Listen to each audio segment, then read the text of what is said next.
Jadi insyaAllah kami daripada kumpulan Adam, iaitu Adam, Daniel dan juga Amjad akan membuat pembentangan khusus kepada anda semua.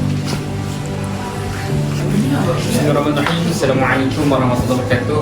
Jadi kami akan membentangkan kepada anda semua. Yang pertama, kita akan membentangkan tentang implikasi guru berjiwa pendidik.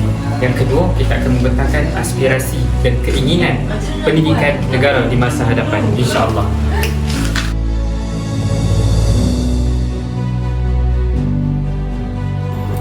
Baiklah, bismillahirrahmanirrahim. Aspirasi pendidikan negara yang pertama ialah perpaduan, di mana dengan kita mengajarkan perpaduan kepada kanak-kanak, khususnya kanak-kanak Malaysia yang terkenal dengan kepelbagaian kaum dan etnik, maka akan melahirkan generasi yang mempunyai semangat kebangsaan, jiwa kebangsaan dalam diri mereka. Hal ini kerana dengan mengajarkan perpaduan, mereka akan lebih memahami dan menghargai etnik-etnik lain, menyebabkan negara aman dan seterusnya.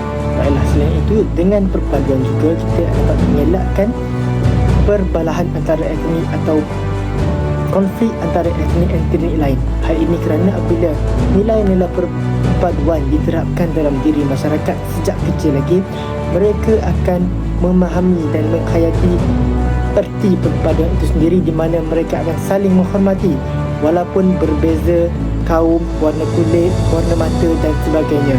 Justru konflik antara etnik, pergaduhan, perbalahan dan sebagainya dapat dielakkan. Seterusnya, perpaduan sosial juga memainkan peranan penting dalam membangunkan ekonomi negara. Hal ini kerana apabila sesuatu negara itu berada dalam keadaan aman, makmur dan tenteram, dia akan menarik pelabur-pelabur asing daripada pelbagai negara khususnya daripada negara China, India, Arab Saudi, Amerika Syarikat dan sebagainya. Apabila pelabur-pelabur ini masuk, maka ekonomi Malaysia akan membangun secara drastik, dan selain itu pelancong-pelancong juga akan datang ke negara kita, maka berlakulah pertukaran nilai mata wang ringgit dan meningkatkan ekonomi negara. Akhir sekali, apabila perpaduan diterapkan dalam kanak-kanak, dalam masyarakat dan sebagainya, maka ia akan memberikan keamanan dan kestabilan buat negara. Jadi, Malaysia boleh terus membangun tanpa perlu memikirkan tentang konflik-konflik dalaman yang akan menggugat keamanan negara. Seterusnya, memberikan impak yang lebih besar daripada itu. Jadi, jelaslah di sini perpaduan merupakan satu elemen yang penting dan patut diterapkan dalam aspirasi pendidikan negara. Bismillahirrahmanirrahim. Kita akan teruskan dengan aspirasi ataupun keinginan saya terhadap pendidikan negara kita. Jadi keinginan saya ialah memfokuskan ke arah teknologi. Jika kita mempunyai teknologi yang banyak, sistem pendidikan di negara kita akan lebih maju. Jika kita mampu melahirkan pelajar-pelajar yang mempunyai kepakaran dalam bidang teknologi, di mana adanya aplikasi-aplikasi yang boleh membantu sistem pendidikan kita ke lebih jauh, itu adalah satu keinginan yang besar bagi saya dalam sistem pendidikan ini, supaya negara kita lebih maju di dalam sistem pendidikan melalui bidang teknologi itu sendiri.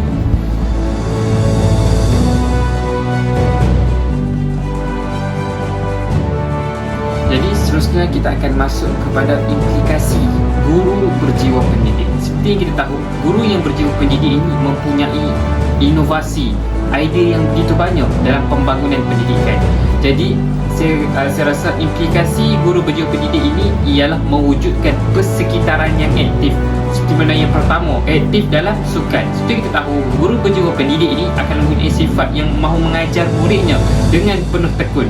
Jadinya beliau beliau mesti ataupun akan usahakan bagaimana nak menjadikan satu persekitaran itu persekitaran yang diminati oleh seorang pelajar. Itu yang pertama. Yang kedua ialah sentiasa memberi motivasi.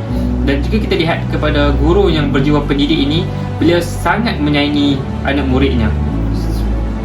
Seperti mana beliau akan memberi motivasi untuk pelajarnya sentiasa bersemangat di dalam kelas dan mampu untuk belajar dengan bersungguh-sungguh. Jadi itu yang kedua. Dan yang ketiga ialah mempunyai idea dan inovasi dalam pendidikan, seperti mana mewujudkan alat bantuan mengajar yang lebih disukai oleh pelajar-pelajar dalam pembelajaran. Jadi ketiga-tiga itu ialah yang saya rasa implikasi guru berjiwa pendidik. Okay, bismillahirrahmanirrahim. Implikasi yang seterusnya ialah guru perlulah merancang pendidikan yang efektif walaupun secara maya. Bagaimana saya katakan demikian? Dengan cara guru-guru perlulah merancang pendidikan dengan pendekatan yang berbeza bagi setiap kelas, tidak menggunakan konsep yang sama supaya mengelakkan bosan bagi para pelajar dan juga menambahkan minat para pelajar terhadap subjek tersebut. Jadi cara-caranya ialah guru perlulah bijak untuk membuat interaksi antara murid dan guru ataupun juga murid dengan bahan pembelajaran. Tetapi itu hanyalah bagi pembelajaran secara fizikal. Bagaimana pula dengan pembelajaran secara maya? Okey, cara-caranya ialah guru perlulah bijak untuk membuat pelbagai platform pembelajaran. Sebagai contoh, menayangkan video ataupun slide presentation ataupun juga pembelajaran secara atas talian. Jadi, walaupun belajar secara maya, guru perlulah bijak untuk mencipta pengalaman pembelajaran yang personal. Sebagai contoh, membuat sesi tutorial pelajar ataupun bertanyakan secara face to face dan juga membuat soalan yang bertanyakan kembali apa yang kita ajarkan sebentar tadi. Jadi murid-murid akan lebih fokus di dalam pelajaran yang kita didik mereka.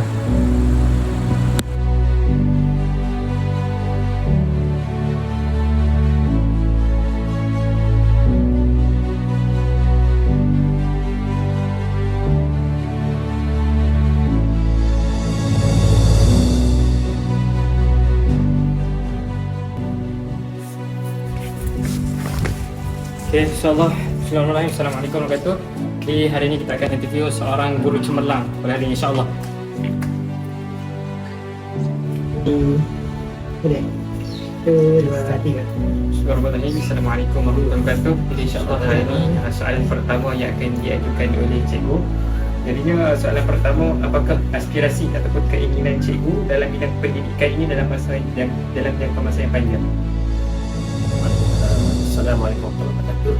Saya Cikgu Adhar, merupakan mantan bekas guru cemerlang pendidik. Pada pandangan saya lah, aspirasi pendidikan ni sebenarnya kita kena lihat hala tuju pendidikan negara. Apa yang negara nak lahirkan? Kalau negara nak melahirkan saintis, so hala tuju pendidikan lebih kepada program sains. Kalaulah hala tuju negara untuk melahirkan teknokrat ataupun dalam bidang keusahawanan, bisnes, so pendidikan mesti berfokuskan kepada elemen keusahawanan. Kalaulah hala tuju negara pendidikan pada masa akan hadapan untuk melahirkan ramai golongan saintis, golongan yang berkemahiran tinggi, khususnya yang berdepani IR 4.0.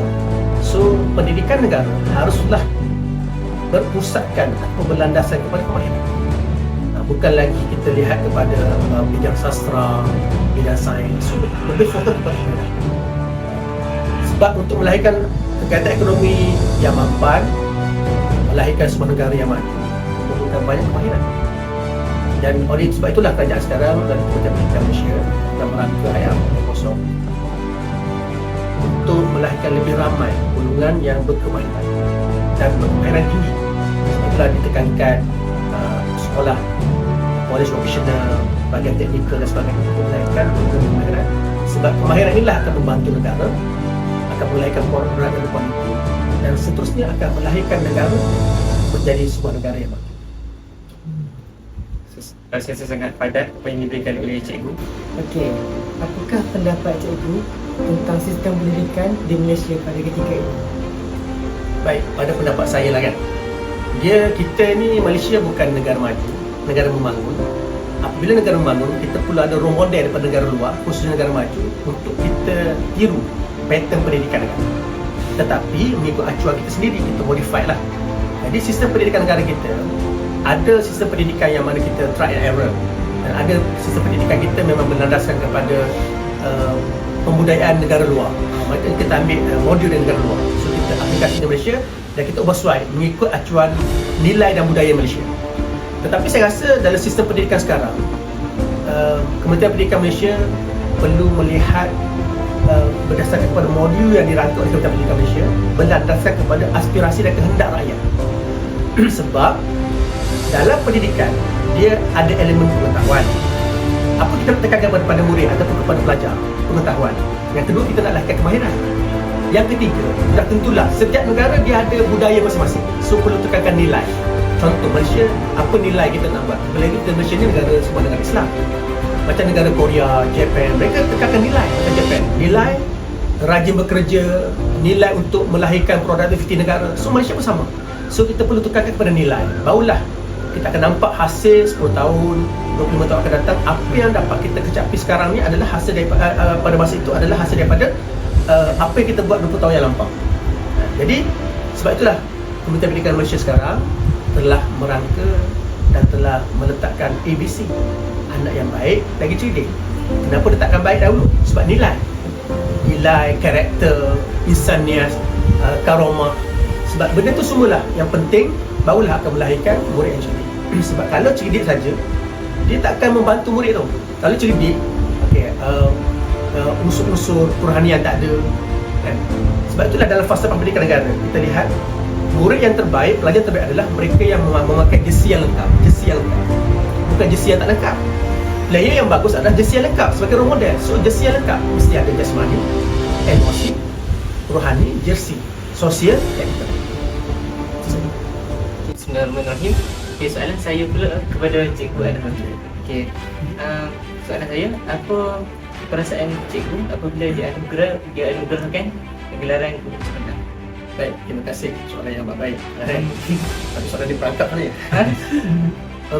Sebenarnya guru cemerlang bukan satu anugerah, tapi dia satu amanah. Apabila kita menjadi guru yang telah diberi title guru cemerlang, so kita perlu menjadi role model. Yang pertama, role model kepada guru-guru yang lain. Yang kedua, kita menjadi role model kepada murid-murid. Yang ketiga, kita menjadi role model kepada komuniti masyarakat setempat. Sebab guru cemerlang ni sebenarnya dia nakkan produk, dia nakkan evidence. So dia kena tunjuk evidence. Dan nak dapatkan evidence cemerlang, dia perlu melalui proses yang cemerlang. Contoh, kalau jalan yang kita tuju tu jalan yang salah, makanya kita tak akan sampai ke destinasi yang sebenar. Dan guru cemerlang ni dia telah melalui proses alur tuju perjalanan.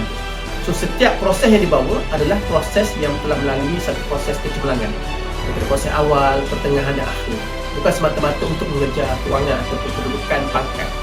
Sebab itulah guru cemerlang ni dia berterusan. Walaupun dia nampak dia sebagai fast track, dia berterusan. Maksudnya hasil kerja dia daripada satu title guru cemerlang satu grade ke grade yang lain, ke grade yang lain, ke grade yang lain, sentiasa cemerlang dalam proses kerja. Sebab apa? Sebab baginya adalah kalau proses yang baik, sudah tentu akan menghasilkan produk yang baik. Kalau proses yang kita buat dalam proses yang cemerlang, maka akan menghasilkan hasil yang cemerlang. Jadi sebenarnya guru cemerlang bagi saya satu amanah lah. Sebab saya perlu lihat nawaitu saya. Kenapa saya dapat guru cemerlang? Sebab saya nak majukan orang di kawasan saya, rakan-rakan sejawat saya, murid-murid saya, supaya mereka lebih cemerlang daripada saya. Dan saya ini sebagai salah satu seorang yang membuka jalan untuk mereka lebih cemerlang. Itu sebenarnya konsep guru cemerlang. Sebab Islam telah meletakkan role model dan uswatun hasanah. Terima kasih kepada 99. tahun. Okey, kita akan teruskan dengan soalan yang keempat. Setelah kita melihat apa yang dijawab oleh Cikgu Adham sebentar tadi, begitu banyak fakta, begitu banyak motivasi yang telah diberikan. Jadi saya ada persoalan kepada Cikgu Adham. Jadi bagaimana ataupun tips amalan yang Cikgu amalkan untuk mendapatkan title guru cemerlang itu sendiri? Baik, terima kasih. Soalan yang baik. Dan soalan ni kita melihat apa sebenarnya maksud soalan itu. Sebenarnya kita sebagai orang Islam, kita selalu berdoa, Rabbana atina fid dunya hasanah wa fil akhirati hasanah wa qina adzabannar. Kita nakkan hasanah, kebaikan dunia dan kebaikan akhirat. Guru cemerlang ni ada satu title yang diberikan di dunia. Tapi kita harus jangan lupa, guru ni sebagai murabbi, muaddib, muallim. Banyak lagi yang kita boleh dapat untuk ganjaran kita di akhirat. Pahala yang melibatkan ganti. Dan guru cemerlang sebenarnya adalah satu title yang diberi anugerah oleh Kementerian Pendidikan Malaysia. Tetapi bagi saya lah, kalau kita buat dengan nawaitu yang betul, Allah akan balas dengan benda yang betul. Dan kalau niat kita adalah untuk melahirkan orang lain lebih cemerlang, Allah akan bagi kepada kita kecemerlangan terlebih dahulu. Dan bagi saya adalah orang yang paling cemerlang dunia adalah Rasulullah. Jadi sebagai orang yang berpendidikan, sebagai golongan pendidik, kita perlu lihat apa perjalanan Rasulullah bawa. Yang pertama, dia nak membina, mentarbiah manusia. Sebab kalau kita tak dapat tarbiah manusia, tak boleh ubah manusia. Pendidikan pun sama. Kita nak ubah anak murid kita kena tarbiah diri kita ni. Kita kena letakkan diri kita di hadapan. Sebab bila kita berada di hadapan, kita cemerlang, di belakang kita ada seorang, 10 orang, 100 orang, 1000 orang akan memandang kita. So kalau ada 1000 orang di belakang kita, maksud kita cemerlang, kita yang pertama di hadapan. So kalau ada 1000 orang di belakang kita, mereka akan memberi kepada kita 1000 jawapan alasan yang berlainan. Dan jawapan itu bukan jawapan positif, kebanyakannya jawapan negatif. Sebenarnya kita dah cemerlang sebab kita dah berada di hadapan. Sebenarnya orang cemerlang bukan banyak pujian yang dia dapat, tetapi dia akan mendapat banyak respon-respon negatif. Kerana apa? Kerana kecemerlangan tu perlu diteruskan. Dan bila ada pujian, kecemerlangan akan berhenti di situ. Tapi bila ada respon negatif, dia akan tingkatkan lagi, perbaiki, lebih cemerlang. Sebab orang yang cemerlang, orang yang hebat, menjadikan hari ini lebih cemerlang daripada semalam, dan esok lebih cemerlang daripada hari ini. Dan insya-Allah segala hasil kerja buat dia akan melahirkan natijah yang cemerlang. Itu sebenarnya konsep cemerlang. Adakah maksud cikgu tarbiyah itu sendiri penting dalam diri? Kita buat tu sebab Allah Ta'ala suruh. Allah Ta'ala suruh kita menjadi insan kamil, insan yang sempurna. Sempurna maksudnya perfect. Kalau dinastik perfect 10, maka pada 10. So kita sebenarnya Islam dah suruh macam tu. Guru pun sama. Walaupun ada sedikit lompat-lompat, tetapi kecemerlangan ni sebenarnya untuk membina karakter kita. Dan yang paling penting adalah bukan gaji. Sebab tu guru cemerlang bukan gaji yang dikecapi untuk memewahkan diri dia, tidak. Tetapi apa yang dia dapat, dikongsikan balik dengan anak murid, dengan rakan sejawat, dengan sekolah dan komuniti, supaya hasil yang dia dapat tadi dapat dinikmati bersama. Dan itulah konsep cemerlang yang kekal dan abadi. Terima kasih atas jawapan yang berjebat oleh cikgu. Saya rasa teruskan dengan soalan yang seterusnya. Silakan. Baiklah, soalan seterusnya yang akan diutarakan kepada Cikgu Adha ialah bagaimanakah saya sebagai pelajar ni boleh terinspirasi untuk jadi guru cemerlang macam cikgu? Baik, silakan. Baik, terima kasih. Soalan yang baik. Sebenarnya saya tak adalah cemerlang sangat pun, tetapi apabila diberi penghargaan daripada organisasi Kementerian Pendidikan, anugerah yang kita dapat, maka baru kita rasa cemerlang. Sebenarnya orang yang cemerlang belajar dari Islam. Bukannya dia bermula daripada cemerlang. Orang yang terbaik dia belajar dari Islam. Saya pernah jatuh tersungkur, saya pernah gagal dalam peperiksaan, saya pernah dikeluarkan daripada ATJ, dan saya bangkit. Sebenarnya orang cemerlang dia bangkit daripada kegagalan. Dia berhenti daripada melanggar. Nak cemerlang, di mana kita berada, kita perlu bangkit. Kita lihat sejarah Malaysia, bagaimana satu masa dahulu Melaka dijajah, tetapi di sebalik penonton Melaka, sekarang Malaysia gah di bawah kekuasaan Putrajaya. Sama dah kita, dalam hidup kita, sesuatu akan memberi impak kepada kita bila kita jatuh. Dan daripada kejatuhan itu kita bangkit, kita susun strategi balik, bagaimana untuk kita cemerlang. Dan bila kita susun strategi, paling penting adalah kita mencari ilmu. Kita mencari ilmu, pengetahuan, kemahiran. Di mana kelemahan diri kita, kita tampung dengan kebaikan. Sebab untuk dapat cemerlang perlu ada kekuatan. Untuk dapatkan cahaya, perlu alihkan kegelapan itu supaya datang cahaya. Jadi nak dapat cemerlang di mana sahaja berada, sama kita sebagai seorang pelajar, seorang guru, seorang bapa, wa'imah, seorang pemimpin, kita perlu belajar daripada kesilapan. Sebab pemimpin yang baik bukan melahirkan ramai pengikut, tetapi pemimpin yang baik dia melahirkan lebih ramai pemimpin. Macam Lieutenant Adnan, satu batalion tentera Jepun untuk melawan dia seorang. Sebab dia adalah mempunyai karakter pemimpin yang cemerlang. Sebagai seorang guru dan sebagai seorang murid, kadang-kadang kita tak dapat cemerlang terus, tetapi kita perlu muhasabah, gali di mana kelemahan, kesilapan kita, dan perbaiki. Sentiasa perbaiki. Sebab hari ini perlu lebih baik daripada semalam, esok perlu lebih baik daripada hari ini. Dan inilah konsep Islam. Sebenarnya Islam telah meletakkan kecemerlangan itu adalah kewajipan kepada setiap Muslim. Sebagai contoh dalam sembahyang, kita sembahyang 5 kali sehari, kita mengambil wudhu. Sebenarnya kita membersihkan diri kita, itu muhasabah diri. Dalam pembelajaran kerja buat kita perlu sama, kita buat yang lebih baik daripada yang sebelum. Itulah konsep. Itu yang paling mudah adalah sentiasa berusaha. Esok kita buat lebih baik daripada hari ini. Esok kita buat lebih baik daripada hari ini. Walaupun dia adalah 0.0001% perubahan kita. Yang penting ada perubahan. Jangan statik. Sebab kalaulah untuk menuju ke destinasi yang cemerlang, yang hebat, yang tinggi, yang jauh, seperti kapal terbang, dia memerlukan platform yang jauh, landasan yang jauh untuk dia terbang lebih tinggi. Kalau landasan itu pendek, maka dia akan terbang rendah. Kalau landasan itu tinggi, panjang dan lebih lebar, maka kapal terbang yang lebih tinggi, lebih besar, penerbangan pun lebih tinggi dan lebih jauh, maka insya-Allah destinasi yang paling jauh akan sampai. Jadi sentiasa berubah untuk sentiasa cemerlang. Terima kasih. Okay, bismillahirrahmanirrahim. Okay, soalan terakhir daripada saya. Okay. Saya ingin bertanya kepada Cikgu Adha. Ya. Apa anugerah yang pernah Cikgu dapat sepanjang Cikgu bergelar sebagai penulis? Terima kasih. Kalau nak dibanding dengan orang lain lebih hebat lagi lah cemerlang. Tapi pada diri saya, daripada saya bermula dengan benda yang daripada zero to hero to pro.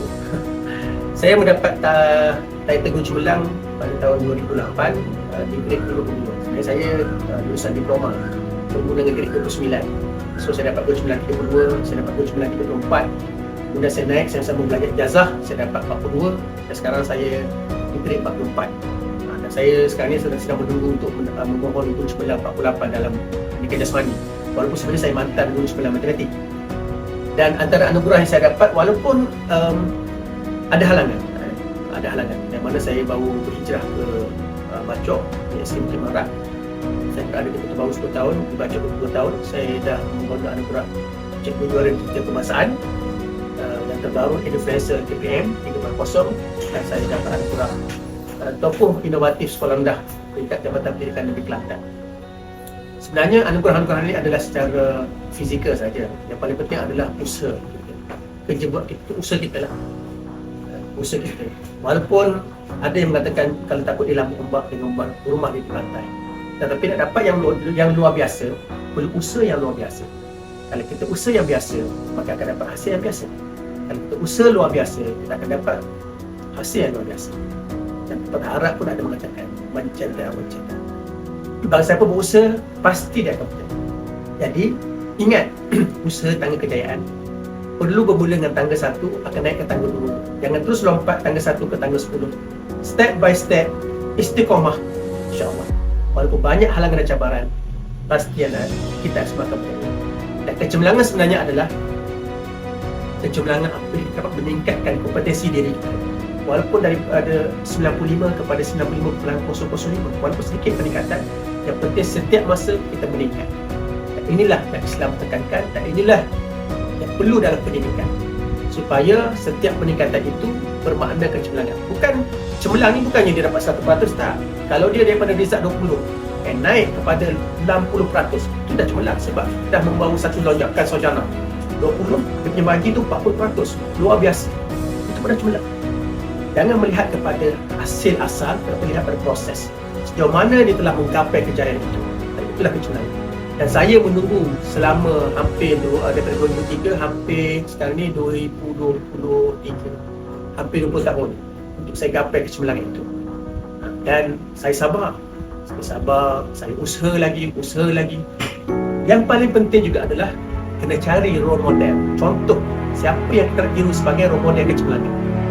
Barulah kita akan ikut jejak langkah mereka dan insyaAllah kita berada dalam circle kecemerlangan. Terima kasih. Terima kasih kepada Cikgu Adha. Itulah jawapan daripada Cikgu yang cemerlang. Setiap jawapannya mesti diselit dengan nasihat-nasihat kepada kita. Okey, jadi sekian itu saja daripada saya. Terima kasih. Saya rasa setakat ini saja persoalan daripada kami kepada Cikgu Adha, soalan Cikgu Cemerlang. Jadi sekian wabillahi taufiq wal hidayah. Dan sebelum itu saya ingin mengucapkan ribuan terima kasih terlebih dahulu kepada Cikgu Adha yang sanggup meluangkan masa dengan kami untuk berkongsi pelbagai manfaat, motivasi dan fakta kepada kami untuk menyelesaikan tugasan ini. Sekian wabillahi taufiq wal hidayah. Wassalamualaikum warahmatullahi wabarakatuh. Terima kasih.